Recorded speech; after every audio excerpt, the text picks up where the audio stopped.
Alan, let me turn it over to you. Thank you for coming.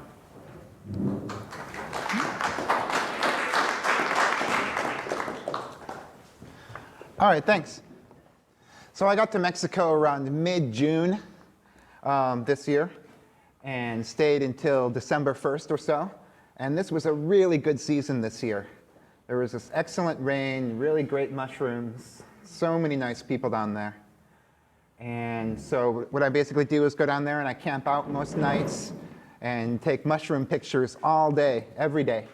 So I take between 200 and 500 photos a day and go all over the place. So I started out in Veracruz this year. Veracruz is over on the east coast, down in the south. Probably my favorite part of Mexico is Veracruz. They're so friendly there, it's really safe, and they have just amazing mushrooms. The city of Jalapa has the Institute of Ecology, where Gaston Guzman works and does all of his psilocybe study. And then that city is just surrounded by the cloud forests. And there are so many wonderful places down there. Good habitat. That's what Veracruz looks like. This is a little city called Las Vegas up above Jalapa. And this is my friend Alonso. Alonso is one of the world experts on psilocybe, and he studies with Gaston Guzman. He's the one that's doing all of the microscope work now, which is just a ridiculous amount of work, but he's really gifted with microscopy. So I got the chance to go across Mexico for 3 weeks with him looking for psilocybe. And we found quite a bit of stuff. Super cool. So we'll start with the common one. The Amanita muscaria is pretty common under pine down there. And Trametes versicolor is also super common. This is the black form, which the people say is a little bit more medicinal than your regular form. Still versicolor. It doesn't really cure cancer, but a recent study said that it gives you a 9% chance greater of survival. So it's better than nothing. Unfortunately, there's nothing that really cures cancer. Pretty common on oak. And then here's another super common one, the Trichaptum biforme. Has this nice purple outside edge. And then Hyphiloma fasciculare is, the Latin root is fasciculate, which means growing in a dense cluster. This is one that's super common here in California as well. And by the way, if anyone has any questions, you can just shout them out, interrupt me, or I'll take questions at the end. But it's probably best to do questions while they're on your mind. This one is Cortinarius violaceus, and this one's edible. And this one I sent off to Emily Harrower to do DNA sequencing, so we'll get some sequences back from this. See if it's the same as our West Coast Cortinarius violaceus. Here's an Entoloma. And this one here I gave to Christian Schwarz to do DNA sequencing. So he should have something soon. This one's really cool. I find it all over Veracruz and Oaxaca. And Amanita rubescens. This is this is almost certainly the most delicious mushroom in Mexico. It is so good.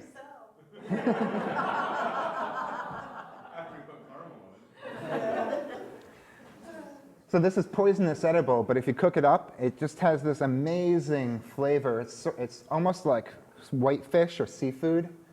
It tastes a lot like Amanita muscaria if you cook that up without parboiling it.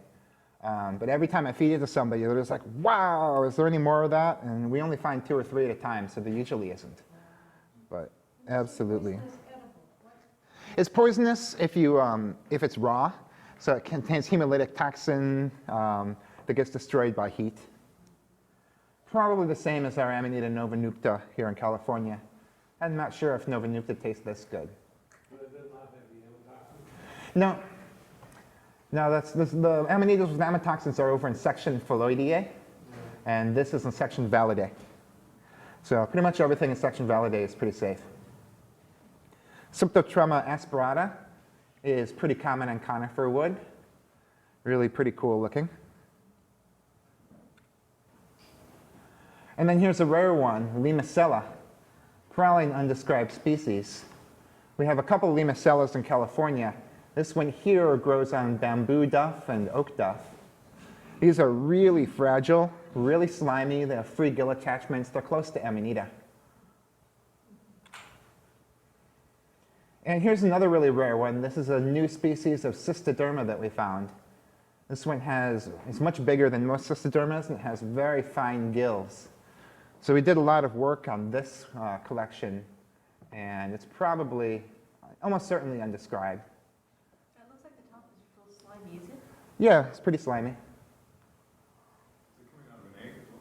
Exactly. Yeah, it kind of looks like it. It's not really a true egg or vulva like an Amanita, but it's just that it has a weird stem there. But yeah, they're super cool. And then this one is Rhobitomyces roridus, and this one has a really slimy stem. Yeah. Almost translucent. Yeah. This one turns up in California sometimes too. And Flammulaster is always cool to find. And then this is one I found for the first time on December 1st. And this is Psilocybe caerulescens. So this is a blue staining psilocybe that was described from Michigan and grows all over the East Coast. And on the East Coast it grows with beech. And in Mexico there are very few beech forests, but they have the same Psilocybe caerulescens there in Mexico. And so we're going to do some DNA sequencing on this, make sure it's exactly the same as what's here. But I found an Alexander Smith collection of that from the 50s and compared microscopically, and it was pretty much the same. Psilocybe neohalapensis is one that grows in the forests around Jalapa. This one is pretty common, pretty small. And you can see it's got purple-brown spores. Gills are just starting to turn purple-brown in this one. And then we have Paneolus papillinaceus, really common dung lover. It's all over cow manure and horse manure. And Psilocybe cubensis is very common on cow manure. And this is the only mushroom that you can buy at a Grateful Dead show. And in California, the habitat that it's commonly found in is the hippie's closet habitat, where it's extremely common. So very easy to cultivate. Big old mushrooms. One of the few psilocybes that has a big annulus on there, the veil. And you can see the veil is covered in purple spores on these. And then they have lots of Lactarius indigo under the oak there. And these are pretty good. Sometimes we fry them up with eggs and ham, make green eggs and ham. Well, the eggs are yellow, so it turns them green.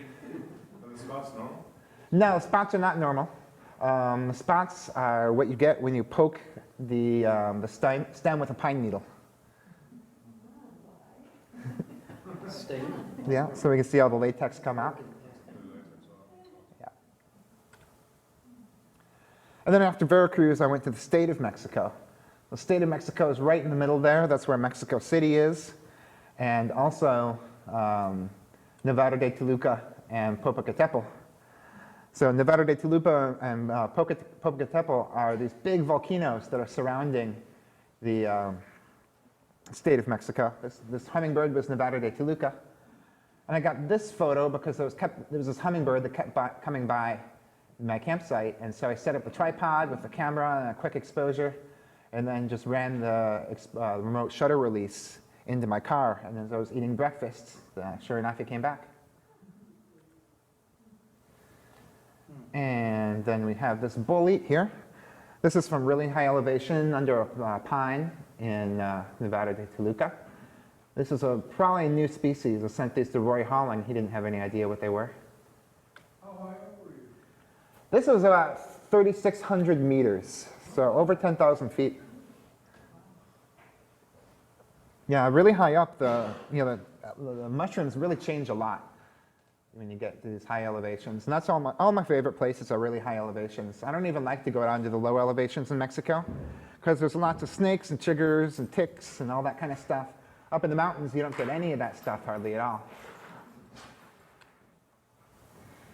And this Porphyrelis, Porphyrosporus, This is one that turns up in Salt Point State Park sometimes here in California.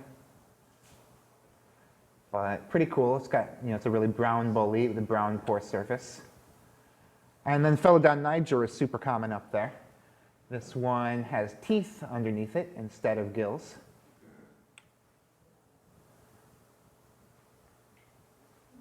Probably very good for staining fabric. It's got a lot of color. And then Lycoperdon pyriforme is pretty common. These are pretty good eating. And here is Psilocybe muliercula in the lower right corner. And this spot is always there right next to the road every year. And nobody's ever found it, even though I post pictures like this. Kind of hard to figure out exactly which bend in the road that is. Pine identification is really difficult at this elevation. If you go up higher up in the mountain, then it's only Pinus hartwegii. But in this place, there's a lot of different pine trees it could be. Hard to say. Yeah, this is a long three-needle pine. And then here we have a Hygrophorus, similar to Hypothetius, probably not the real Hypothetius, it's a European species. But yeah, these are pretty cool. Very nice colors on these. And Amanita flavoconia is super common up there under the pine. Probably edible, like everything else in section Validae. And here's a picture. Picture that I posted up on the internet, and the next day when I checked, someone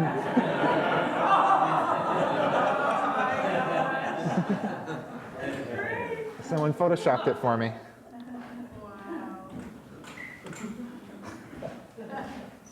And then these mycenas are really cool from section Sachusfiserae.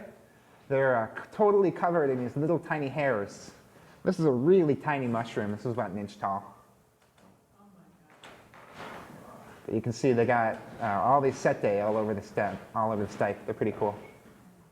I like to find those. And then Coprinellus micaceus is something we see around here all the time. And Floccularia luteovirens. Floccularia is this genus that got split off from Tricoloma because it has amyloid spores.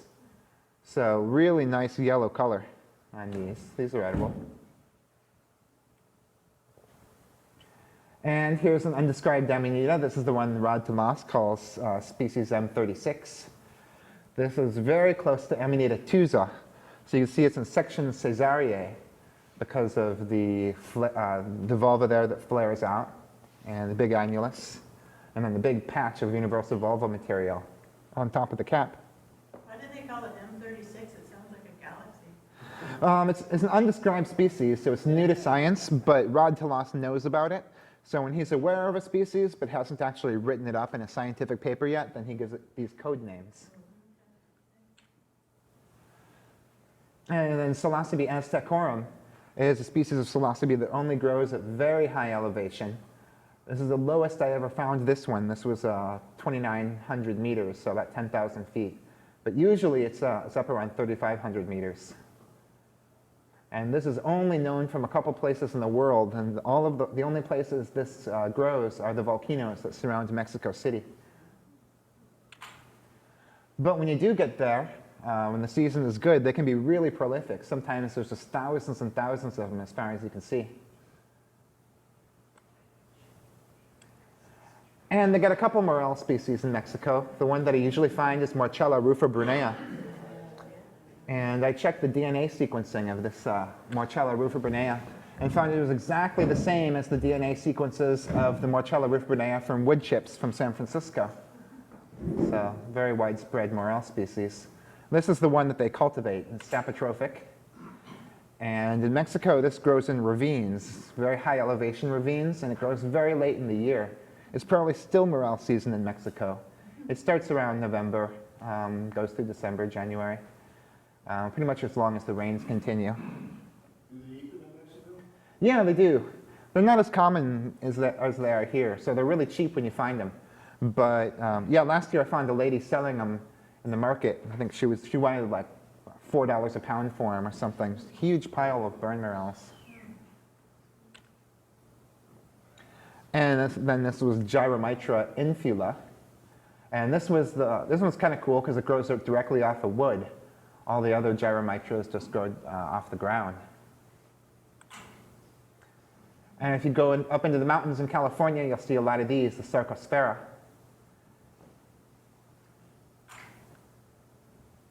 And this was a huge Xerocamella species. It was about 6 inches across. This one's also almost certainly undescribed. And this grows with abies, or the true fir trees.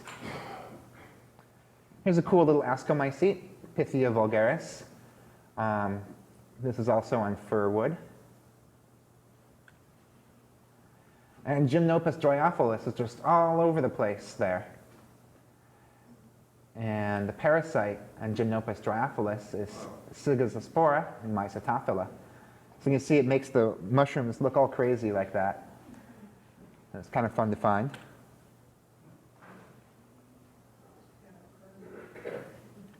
Probably still edible. And then this is an Agaricus in the Agaricus subrufescens group. So it goes green on the cap with KOH and has the really fuzzy stipe. And these are really good eating. So I didn't eat this one. I saved this dried collection. And when I came back from Mexico, I brought 300 bags of mushrooms through customs. And like always, they didn't even check my bag. But if they had checked my bag, then I had printed out the customs website where it says that you're allowed to bring in mushrooms from foreign countries. So yeah, mushrooms are actually allowed to be brought in. What you cannot bring back is dirt. So if you find any mushrooms when you're abroad, you just have to break the stem bases off and dry them, and then you can bring them back, no problem. And here's my Jeep. It's so much cheaper than trying to buy or trying to rent a car down there. 3 or 4 years ago, I bought this in Guadalajara and just let the Mexicans borrow it when I'm here in the United States. And if you look down there at the bottom, you can see a big porcini. And there's a few different porcini species in Mexico, and I got a whole bunch of collections. So I dried all these, and we're going to do some DNA work on it, see which porcini it is. Here's another one. Seems to be like at least 3 or 4 different porcini type species down there. This is the one with the darker cap that grows with pine, and then there's one with a lighter cap that grows with oak. And Phaeoclavulina myceliosa was just recently changed on MycoWeb from Romeria myceliosa. Pretty cool little Romeria species. And then Gyromitra esculenta. This was massive. This was about 6 inches tall. And this is one of the more poisonous Gyromitras, so people don't generally eat them.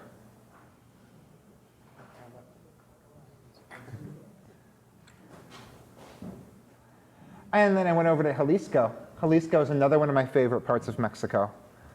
Super friendly over there. That's where I first started going when I first started going in Mexico 7 years ago. This is what Jalisco looks like. You can see it's really pretty there. And then off in the forest, that's all the cloud forests. So the clouds are there all the time. It's always very humid. Very interesting habitat. Very diverse. Many, many different kinds of trees. So many different undiscovered mushrooms.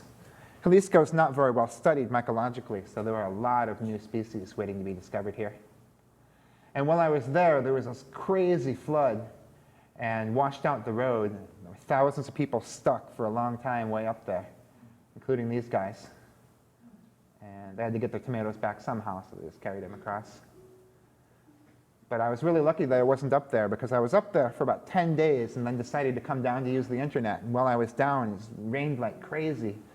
And it just didn't stop for about 4 days. And when it stopped raining, the road was completely washed out.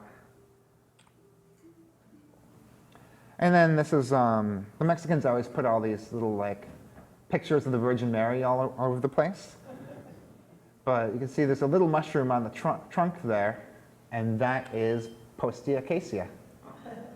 And this is one of the few blue polypores. You can just barely see a little bit of the blue in this photo here. Here's one of these nice Cortinarius from section Dermosobe. So these are probably pretty good for dyeing fabric. Oh, you've got to know that. Yeah, lots of color in this. And this is a collection that I saved for Dimitar. And there's several chanterelle species there. They're all undescribed. This is one of the ones that grows with pine. There's at least 2 that grow with pine and 2 that grow with oak. Here's one of the oak ones, pretty big ones.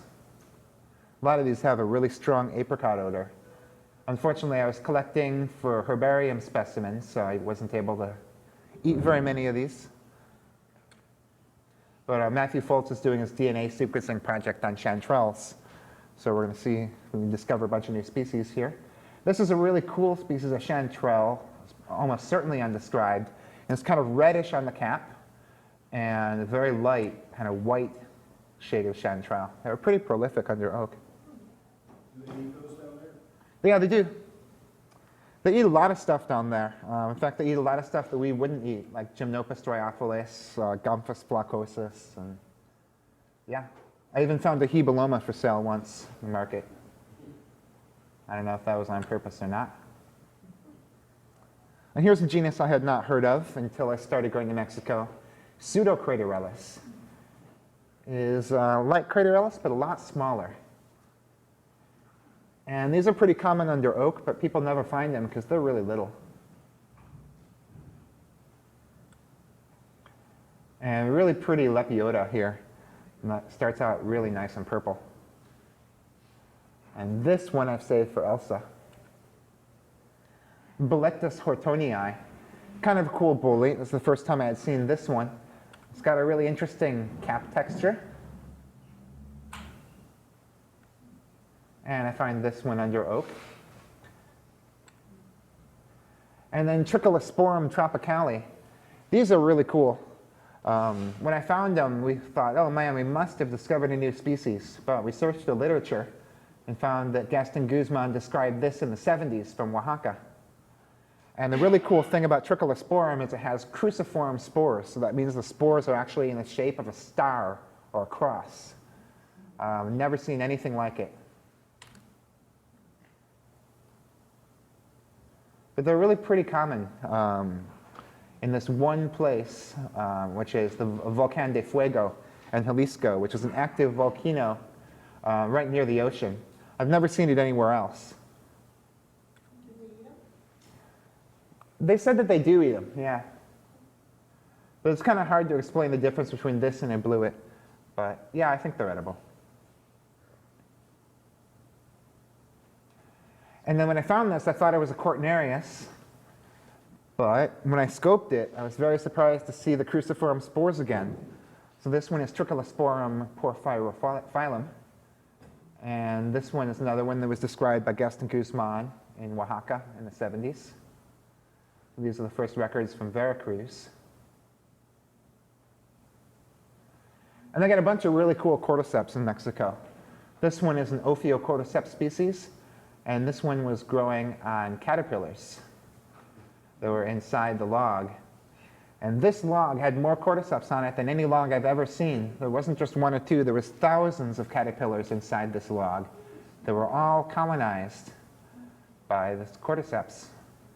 Alan, have you heard I read recently that in Tibet where they're finding the cordyceps, that all the caterpillars, living and dead, have cordyceps. And the cordyceps actually just end up growing on certain ones. How they select them, I don't know. But it's like a species that lives in them all the time. Yeah, that's really cool. Maybe they only infect it if they get out of balance, or maybe it's just random. Something like that. But yeah, and with these, some of the worms in here were unaffected, so it might be the same thing going on. And then this is one of my favorite Inosobe species.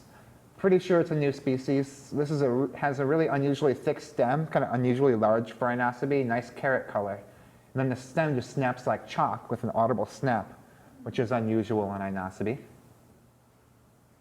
What do spores look like? Well, I brought some back, so I'm going to have to pop it under the scope and see. I did scope these. I don't remember what the spores are like in this one. I think they may have been elliptical.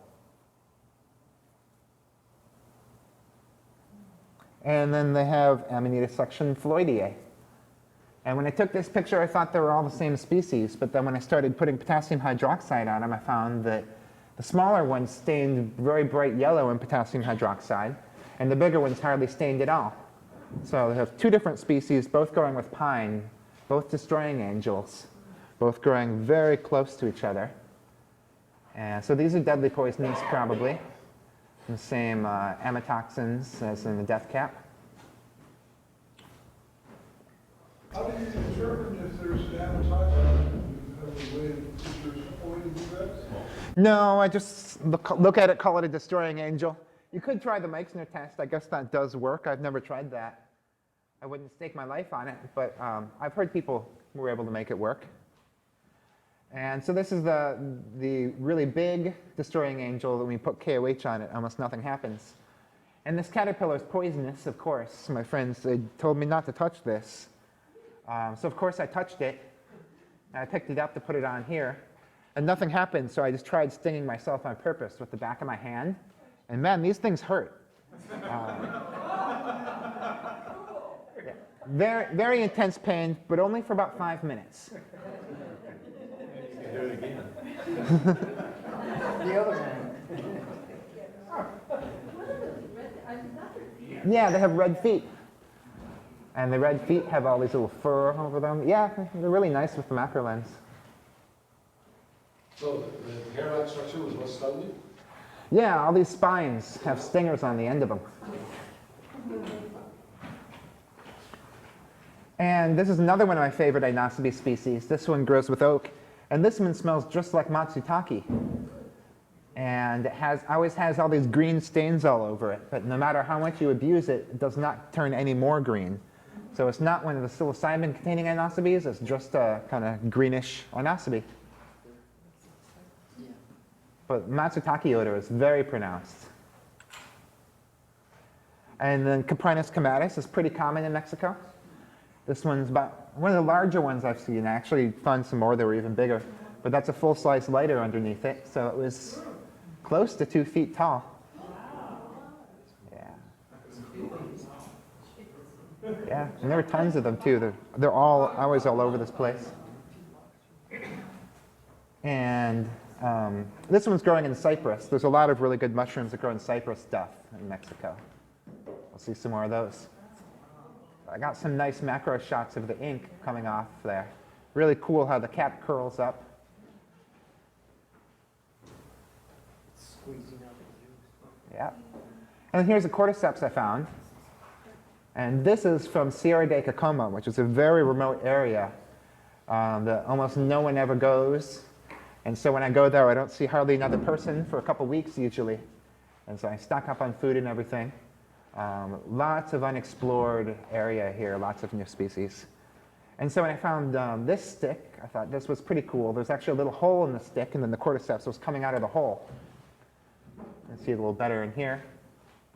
And so I got a razor blade, and I very carefully cut the stick open. And now you can see the bug in there. And so, yeah. And so this is a Lepidoptera bug, which is a common kind of bug that you get in the inside of wood there. And you can see the mycelium just kept reaching and reaching and reaching until it found a hole in the log, and then it could escape and make the fruit body. This is pretty close to Cordyceps militaris, but it's not Cordyceps militaris. And I gave this to a cordyceps expert in Mexico City who is extracting the DNA as we speak. Here's a huge Macrolepiota I found right by the side of the road. Just about all of the Macrolepiotas in North America are undescribed. So this is a new species. I brought it back and give this to Elsa Berlinga. The thing that distinguishes Macrolepiota is the pattern on the stipe here. You can see it's kind of got a banded pattern. And these are super delicious. Here's Craterellus neotubiformis. This is pretty common up at Salt Point. And so it will be interesting to compare the DNA to the stuff we have here and see if they're the same or different. My guess is that this will be the East Coast species.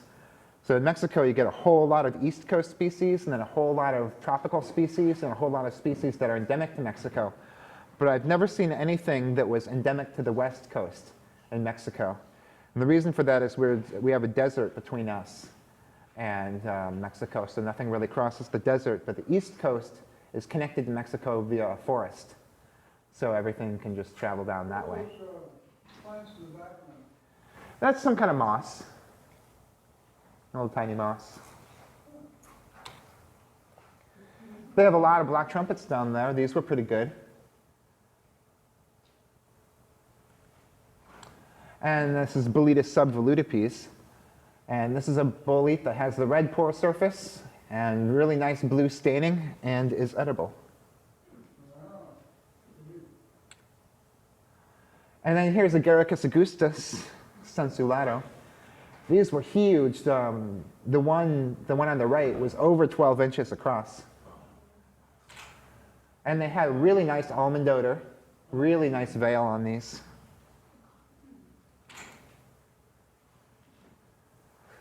Probably not the same as the California version of Agaricus augustus, which are probably not the same as the European one. The name's from Europe, so these are probably all new species from the Agaricus augustus group. Oh my God. Yeah, they're really big.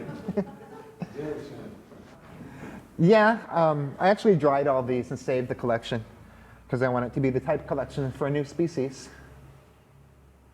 But it sure was tempting. I did give a little bit of the type collection to my friend so he could try them. They are super good. And here's Psilocybe youngensis. This is one of my favorite psilocybes to find. This is the only psilocybe in Mexico that grows directly from wood. And sometimes when we find them, there's hundreds, thousands of them. These are from Sierra de San Miguel.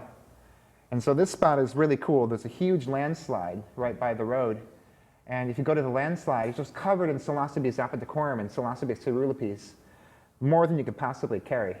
So I made some videos and a bunch of pictures there, throw them on YouTube, and now there's hundreds of Mexican hippies looking for this spot. But luckily, nobody's ever found it yet. And that's good, because it's in a super obvious place. And it's just like you look over and you're like, wow, that's got to be a spot for psilocybe, and it is. But if you go to the bottom of the landslide, there's a creek that runs through there, and there's one log that runs over the creek, and the log is covered in Psilocybe youngensis. So I've been going back to that same log since 2009, and it just keeps getting better and better. This is the best flush ever this year. So these have really thin caps, really fine gills, and they're like very well-decayed wood. Here's what they look like when they're a lot smaller, when they're really young. And every time I find these, they're always around 1,700 meters elevation.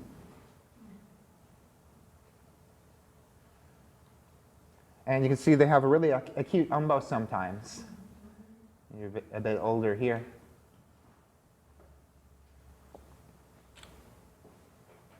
But they're just really photogenic. So I got a lot of pictures of them. And you can see the stems are pretty well illuminated with this. So what I did is I set up the tripod and used reflectors to bounce some light back up onto the gills. That way you don't have a shadow under all the gills.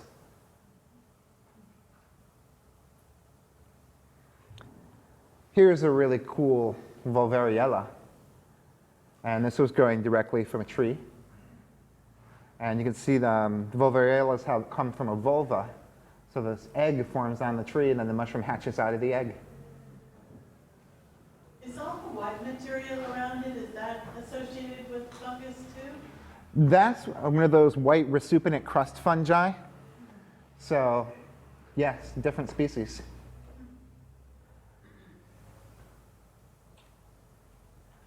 And then this Lactaria, I always see it, and it's really big. These are about 6 inches tall, so it might be the biggest Lactaria in the world. Sometimes I find them up to 9 inches tall, just massive, and they have this really scaly stem. And so I did a literature search on this year and found that this is undescribed. And so I went around to all the various herbariums all over southern Mexico and looked at all their Lactaria collections and studied all of them. Haven't decided what I'm going to name it yet. But there's a bunch of herbariums in Mexico that are really cool. I've been trying to study all the different herbariums down there. And I just go in there, and they're really nice. They let me study whatever I want, give me access to a microscope. Super helpful. This is a cool bolete, Boletus neotropicalis. This has this deeply reticulate stipe, and the cap is green on top, and then the stipe is also green. The green color is very unusual in boletes. There's another one that's the same thing. So kind of green scales on the cap. And this I always find on oak. And then Iseria tenuipes.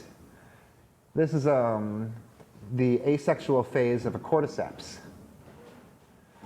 So if you dig down, you'll find a bug under there.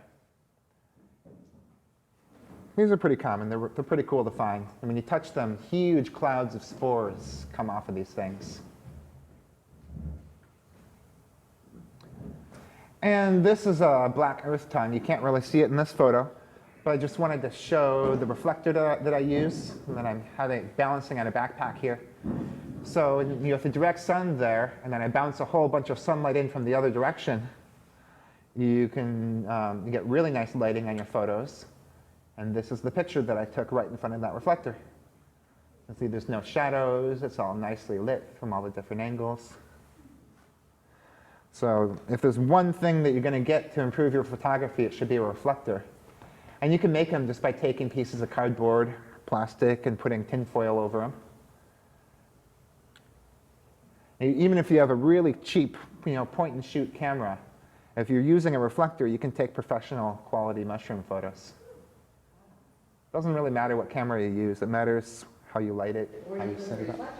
What's that? Where do you put the reflector? Sometimes I kind of put it in the sun to catch the sun, but usually just outside of the shot, like just in front of the mushroom. So it's almost in the shot, but just like an inch outside of the shot.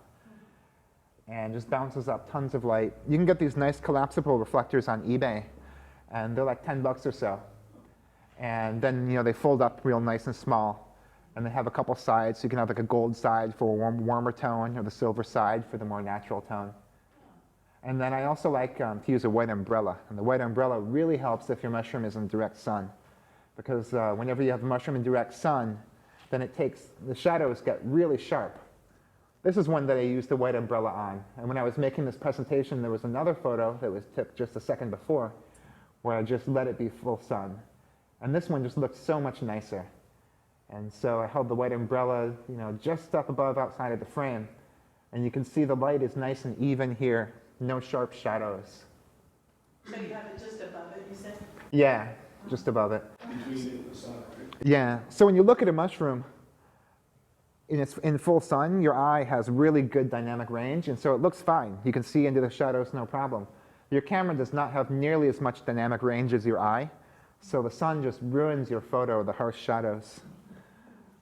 Same thing with the blades of grass. Your eyes, you got two eyes, you can see around the blades of grass and pine needles like they're nothing. But when you go to look at your photos, the pine needles and blades of grass will just ruin your photo. So Phellodon mexicanus is a really cool mushroom. This was described by Gaston Guzman in the 70s and has really cool marginate gills. I checked, this one does not glow in the dark like some of our other Phellodon species.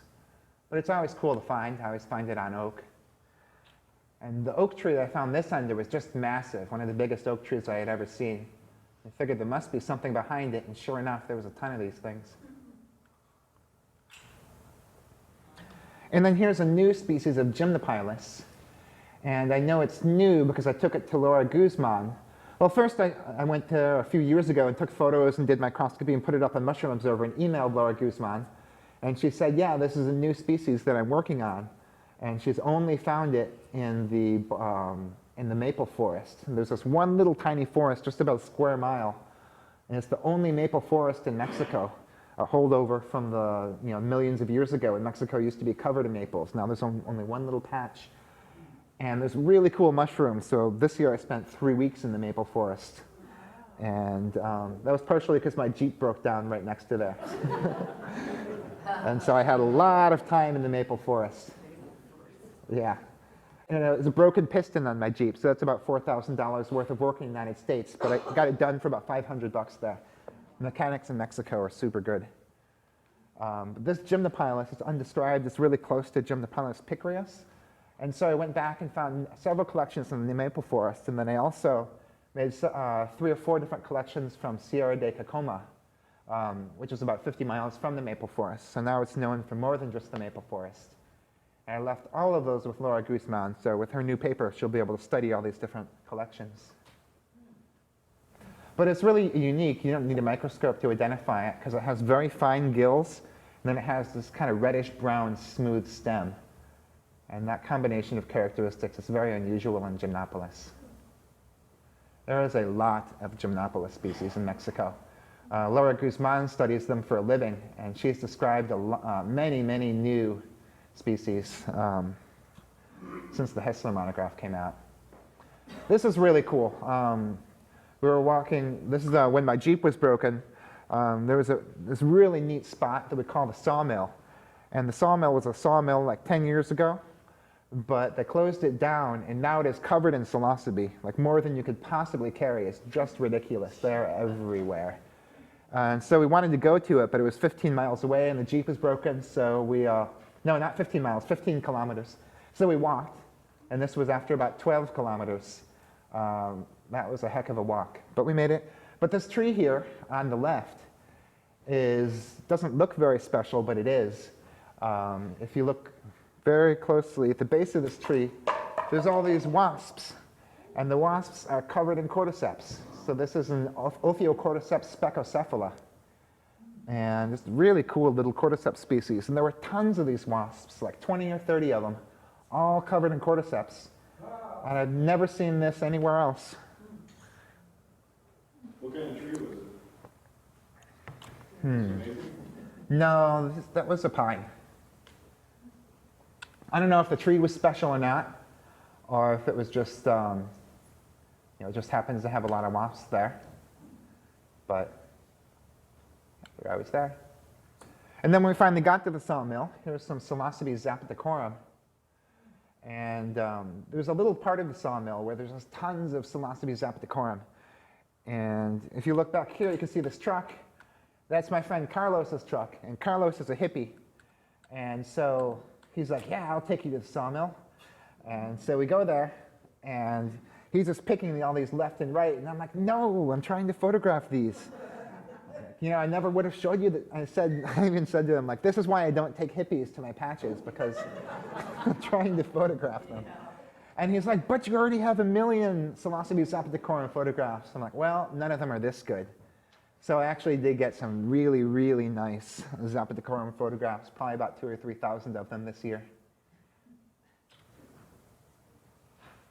And it's one of my favorite Psilocybes to photograph. Not only is it probably the most potent Psilocybe in Mexico, but it's just really big and has this stem, stains blue like crazy, and is very, very squamulose.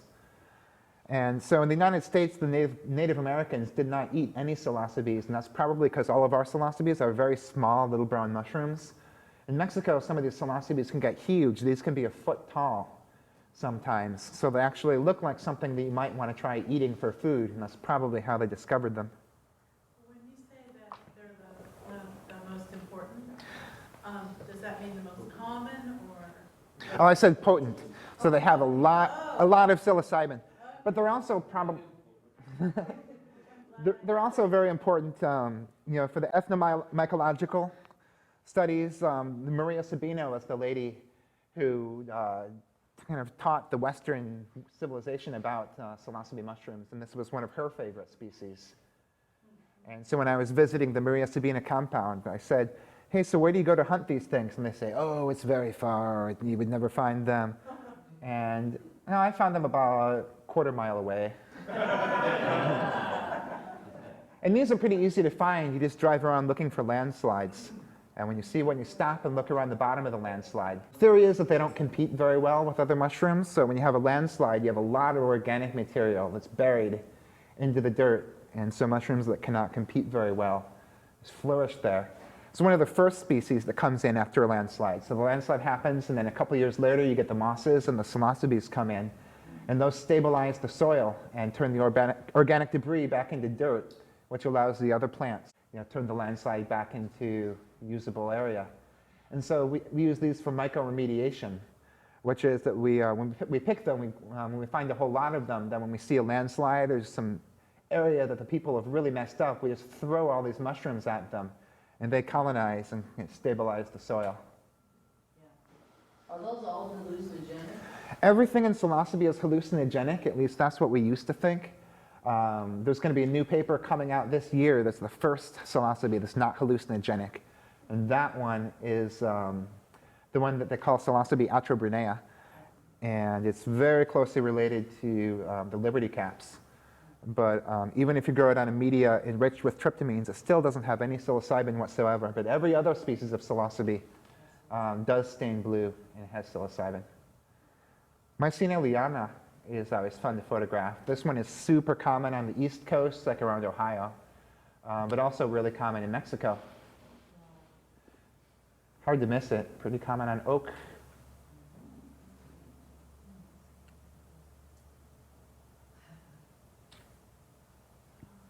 And then Bisomyrilius incarnata. This one is actually parasitic on some of the other polypores there. So if you look to the right, there's something that looks like it's probably Stirium or something. And this mushroom is eating that. And then Romeria stricta. It's pretty cool. It's a very thin Romeria. They call them patitas de pájaros, which means little bird's feet. Pretty common and sold in markets. Sometimes you go to the markets in Mexico and there'll be 10, 20 species of Romeria for sale. Do they consume the cordyceps? No. Well, maybe they do a little bit, the Elaphiocordyceps. I think Elaphiocordyceps is something I don't have in this presentation. But the Elaphiocordyceps grow on Elaphomyces truffles. And I do find them all the time in Mexico. And those are kind of big, and there's some papers that say that they consume them in some sort of ritual or something. But they don't get you high, so I'm not sure what kind of ritual that would be. But I've tried them. They don't use it for health like they do? No, they don't use the cordyceps for health like they do, in Tibet. But when I see them and there's a whole lot, I pop a few into my mouth, and they don't taste bad. Maybe it makes me stronger, maybe it doesn't. I don't know, but it doesn't hurt. I thought this Chalciporus was pretty cool. Chalciporus is a genus of boletes, and this one's not blue staining. It just is red, white, and blue. A little bit yellow too. What's the SP? All the SP means species, so that means that I didn't know what species it was, so I just put the spell after it. And a lot of these that have the SP after them are undescribed, and so I'm working on getting all of my collections sent over to UC Berkeley.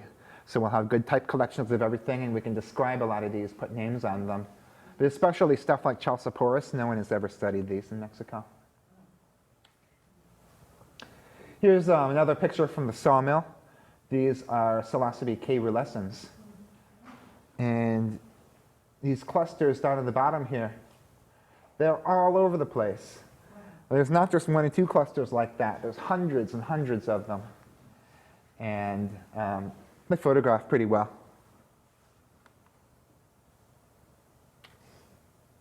And you see they grow in nice dense clusters.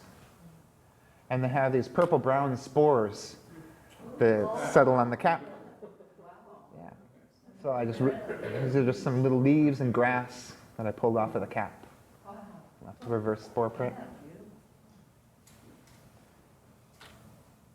And here's the spores of Psilocybe caerulescens. And this is a photo that I took over at Merritt University with Peter Werner's $100,000 differential interference contrast microscope. Usually spores just kind of look like little blobs, but under this microscope they look like pumpkin seeds. So what magnification is that? This I did it 1,000 times. Yeah. You really can't get any more than 1,000 times magnification with light, so there's no point in going higher than 1,000. You can get these microscopes that, say 1,600 or 2,000 times, but they're only empty magnification at that point. So your image is getting bigger, but it's not getting any more detailed. This is Ophiocordyceps melanothante. And this one only grows on this certain bug, so it's pretty easy to identify. And this is another one that I left in the herbarium in Mexico City for the cordyceps lady, Denise, to study. Yes, it doesn't look too appetizing. This one's not very appetizing now. No. And this one is on Mushroom Observer as Hydnaceae sensu lato. And sensu lato means in the broad sense, Latin. And so sensu lato is a very helpful thing to tack on to your identifications if you don't want to be wrong. Like, for example, if you see an Amanita muscaria and you point to it and you say, that's Amanita muscaria, then you're wrong because the real Amanita muscaria is only in Europe. We don't get it in California. But if you said, this is Amanita muscaria sensu lato, then you're right because it's in the broad sense. So Hydnaceae is a family. So family in the broad sense is pretty much as generic as you can get while still saying something about it, which means that we really don't know what this is. And I've collected it several times. We've done a bunch of microscopy. It's got teeth underneath it, but no one's been able to propose a name that seems to fit, even to genus.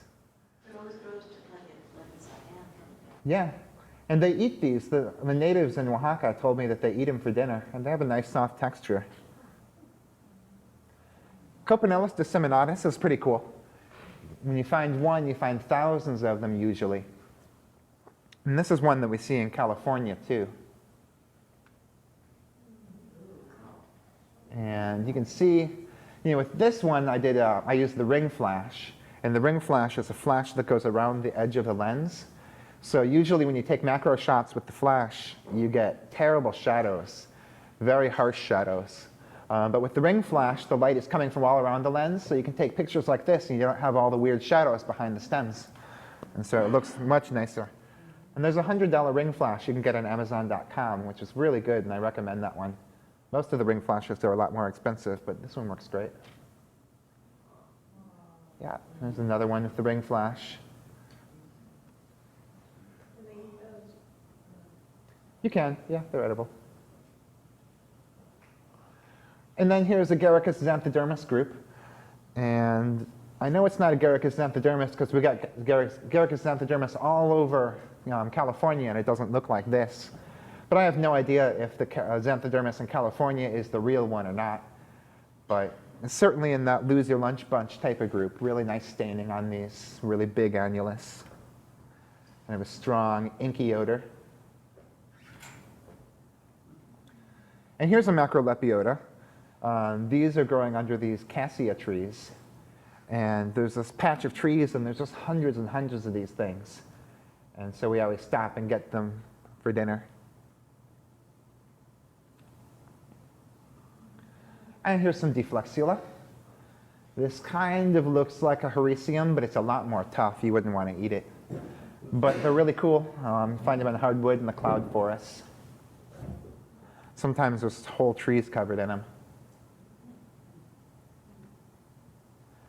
And then Guipinia helveloides.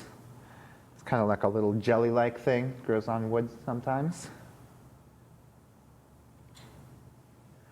And this Gymnopus was kind of a mystery. This is from the Volcan de Fuego. And when we went there was these mats of mycelium all over the place, just growing through the air. It was just like the mycelium was taking over. And we couldn't figure out what it was, but it tasted really bad and oddly familiar. But then I found this, and this is some Gymnopus that are fruiting out of these mats of mycelium. So then I realized what all those mats of mycelium were. And yeah, that taste is very Gymnopus-like, kind of like burnt rubber.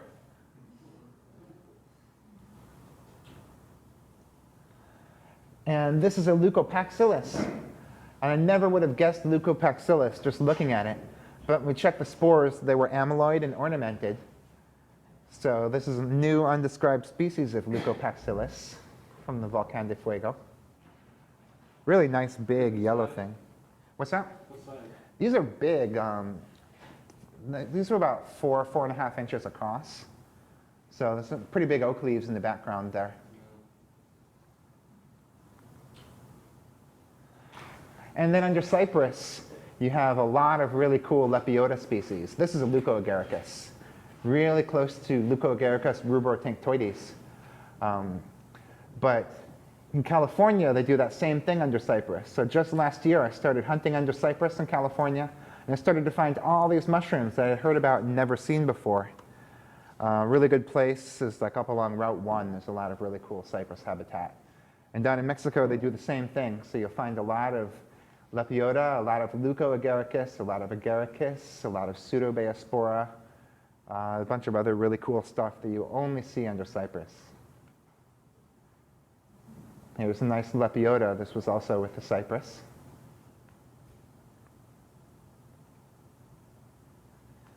And then here's Boletus satinoides, sensu octmex. And the sensu octmex means in the sense of the Mexican authors. So the real Boletus satinoides is a European species that we don't have it in North America. But if you look in the Mexican mushroom books, they got Boletus satinoides in there. So that's why we call it in the sense of the Mexican authors. Is that like, kind of like Satan's bolete here? Yeah, very similar to the Satan's bolete. One difference is that the stipe is not so bulbous. So usually with the Satan's bolete, it's got this big, wide stipe, and then these are just more equal. Does this one stain? This one stains very well, yeah. But it's kind of it's a nice color contrast with the really light cap. And this one's really tiny, Pythia cupressii. And this one only grows on cypress needles. Little Ascomycete. And then this one's super common.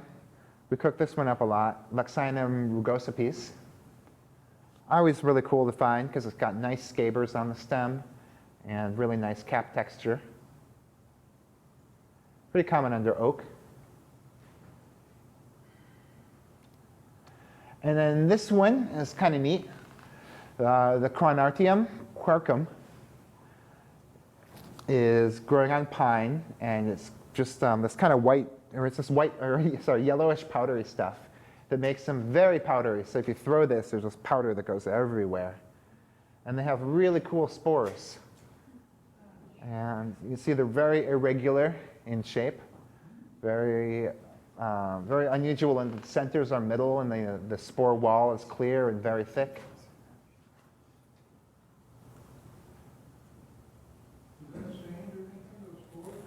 No, these have no stain whatsoever. They're mounted in KOH, but no stain.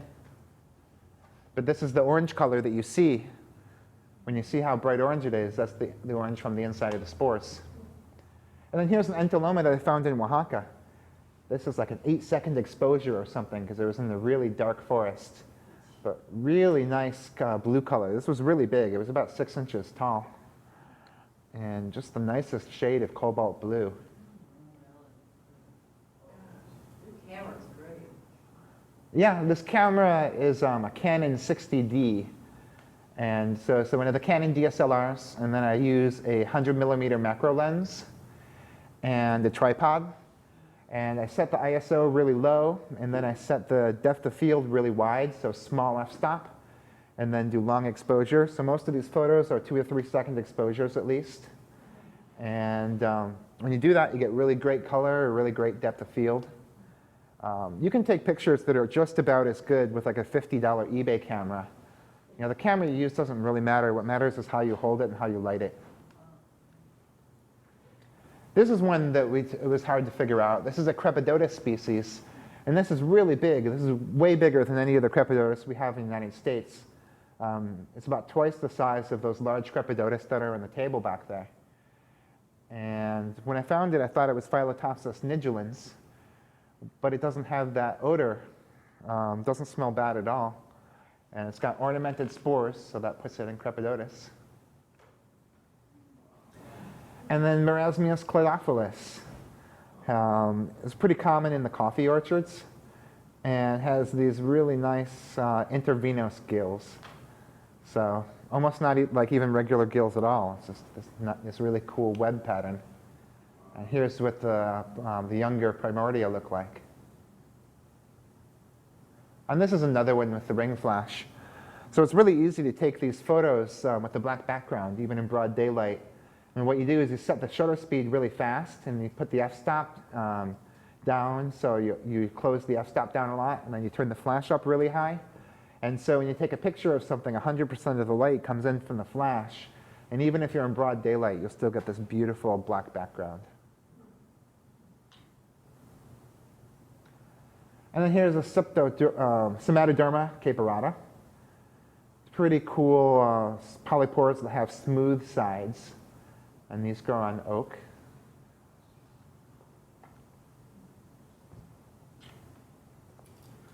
And here's one that I found for the first time this year, Psilocybe hymii. And Psilocybe hymii usually has this off-center kind of nipple on the top.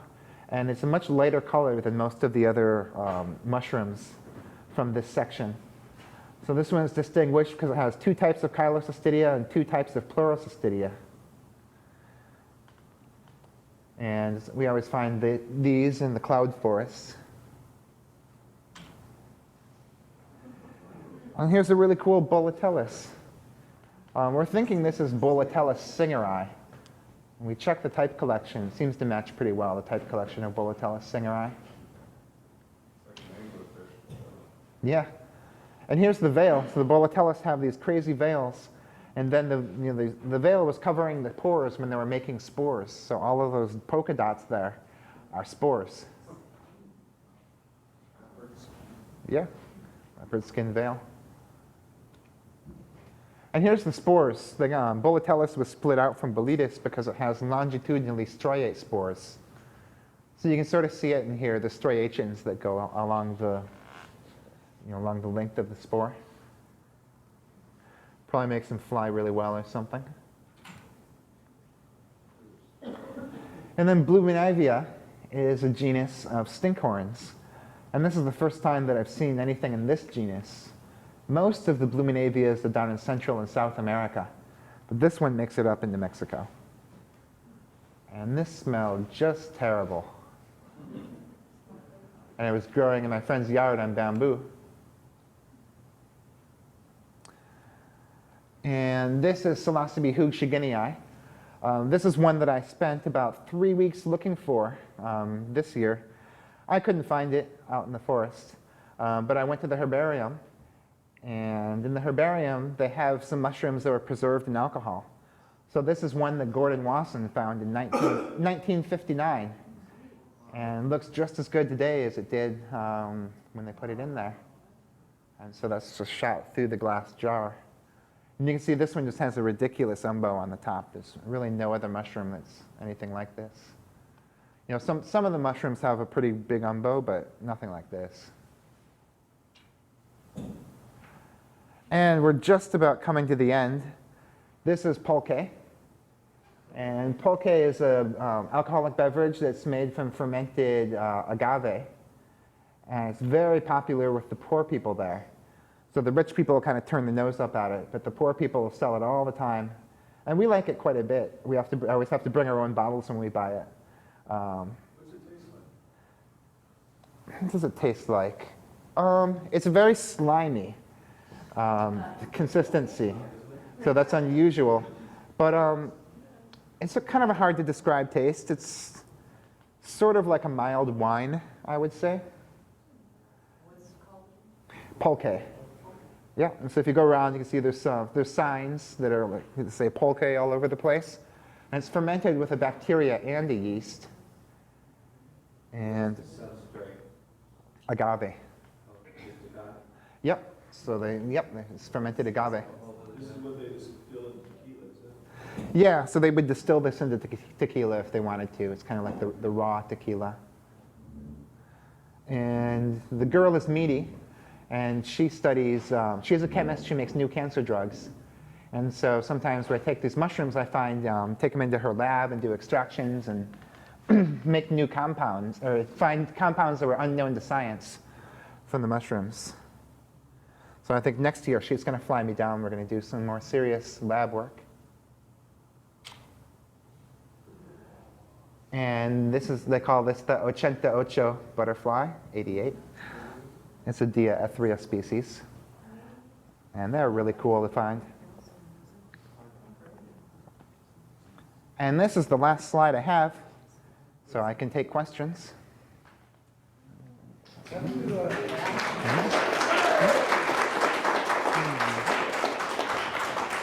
Did you have a chance to do any studies with Maria?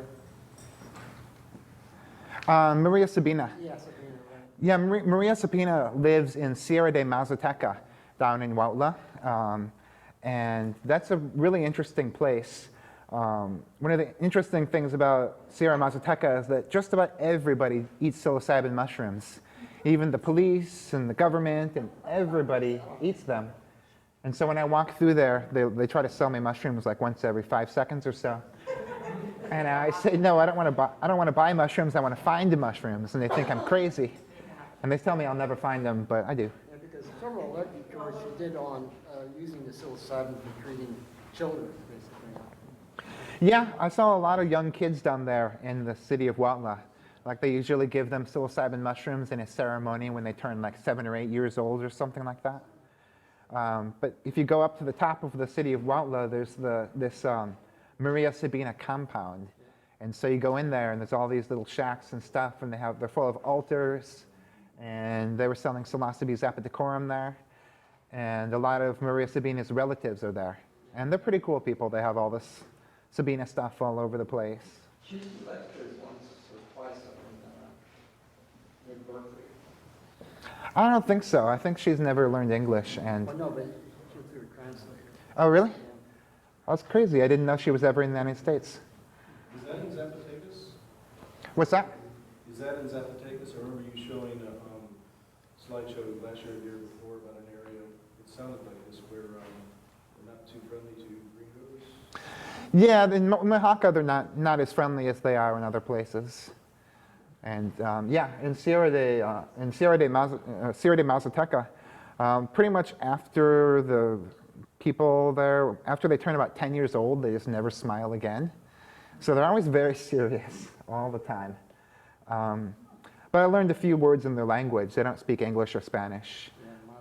Yeah, their language is Mazatec, and it sounds very much like Chinese. And they do a lot of their communication through whistling. So instead of saying, "What's up?" they have a certain whistle for that. And they have all these different whistle, kind of words. That's in Oaxaca. So down, it's about 3 or 4 hours north of Oaxaca City.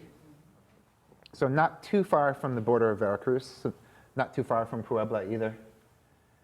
It's a good place to go, but not my favorite. The fungus that were on those wasps, Yeah. were those wasps alive and functioning? No, they weren't. Okay. Yeah. And I don't know if the fungus kills the wasp or if it just takes over when they're dead. One of the two. So is there any like groups or tours allowed that take people through? Yeah, there's this one place that's called Mexican Mush Tours. I think it's like mexmush.com. And they do a good job of taking people all over the place. And I've never met any of those guys, but I've heard good things about them. In rural areas outside of the hallucinogenic use, how do the Mexican people relate to mushrooms? Is it like common that everybody eats them, or is it kind of... Really depends on the area. So like in Oaxaca, everybody eats the hallucinogenic ones and the edible ones too, and it's, mushrooms are a big part of their diet. And you go to some of these markets and they'll have 50 species for sale just in the city, center of the market. And that's where I bought the big pile of Morelos one time. Along roadsides, maybe not. Yeah, a lot of times people will sit on roadsides with a blanket full of mushrooms. But then if you go over to the other parts of Mexico, like in Jalisco, people don't eat mushrooms hardly at all. So like in Jalisco, the teenagers will pick cubensis and sometimes Psilocybe mexicana. But other than that, the native people in Jalisco just don't have a tradition of eating mushrooms. It's not on the menu at restaurants. They just don't know much about it. So very much depends on the area. So this town where even the police are eating hallucinogenic mushrooms, how does this function? It seems to works pretty. What are they doing? Seems to work pretty well. What they do is they eat them in ceremonies. So it's not like they're just eating them and walking around. It's like Yeah, they usually have like, sort of a shed outside, which is like this sacred altar place. And they do their mushroom ceremonies in there. And I get the feeling they typically eat them like a few times a year on average. So it's not all the time or anything. It's just for ceremony. What's your favorite place in Mexico? My favorite place is near Jalapa. So Jalapa is in Veracruz. And one reason I like Jalapa is there's a ton of biologists there. And so I have a lot of people take me out to all the really nice spots there. And then they have the really nice herbarium at the Institute of Ecology. So I can bring all my mushrooms there, and they'll save them for me forever and make, accession them and make good collections out of them. And it's also super safe. You can just like wander around forever, and no one will ever bother you. And it's pretty. It's on the East Coast, yeah. And it's not too far from the ocean. There's a lot of high-tech stuff there, a lot of good jobs. The people make good money. It's really amazing food. So that's probably my favorite place is Jalapa. And then my second favorite place would be Mexico City. And Mexico City is really cool because it's surrounded by volcanoes that are covered in mushrooms. And there's so many awesome people in Mexico City too. And in this country, we kind of have this idea of Mexicans of being like maybe a little bit crazy or a little bit out there. That's not true at all, unfortunately. Actually, the Mexican people on average are much more conservative than people in the United States on average. They're very conservative, very religious. But in Mexico City, that's kind of the place that's the least conservative. So that's kind of where all the cool people hang out is in Mexico City. And so there's lots of parties there, and there's so many good people. I have lots of friends there going to the colleges and stuff. And there's a great herbarium in Mexico City too.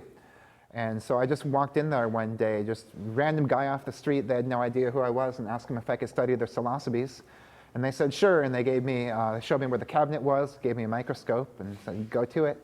And so I ended up working there for about 2 weeks and studied just hundreds and hundreds of collections there. And it was really cool, because that's where Gaston Guzman used to work in the 70s. So all over throughout the decade of the 70s, anyone that was interested at all in magic mushrooms would mail them to Mexico City. So they're all still there, and you can just go study them now. That was the herbarium, I call the herbarium ENCB, is at the Polytechnico Institute. A lot of really good schools in Mexico. And also the guy there is really good at polypores, so I showed him all of my unidentified polypore photos, and he was able to identify hundreds of my polypore collections on Mushroom Observer. And to find a tropical polypore expert is a very rare thing. And this guy doesn't speak any English. But like most Mexican scientists, he reads English and writes English very well. In fact, most of my friends in Mexico don't really speak very much English, but Well, language is practice, yeah. So I learned a lot. 5 months. So I got down there the middle of June, and I really should have gone earlier because the season was really good when I got there. And I left December 5th, and I really shouldn't have left because the season was really good when I left.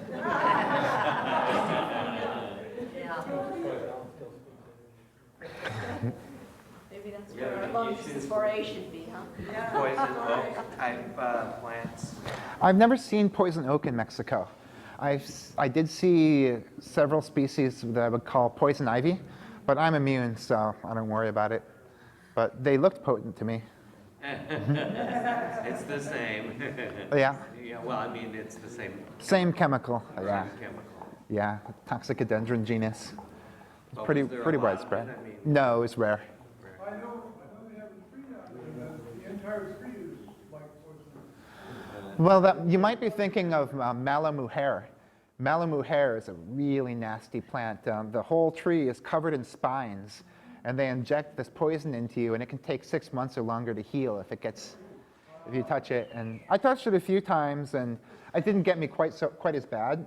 Actually, in Oaxaca, I grabbed onto a Malamujer tree, and I pulled myself up, and I got an allergic reaction. I had to go to the doctor and get an injection because I was going into anaphylactic shock. And there's a lot of plants like that in Mexico that you just don't want to touch. Alan, thank you. Thank you very much.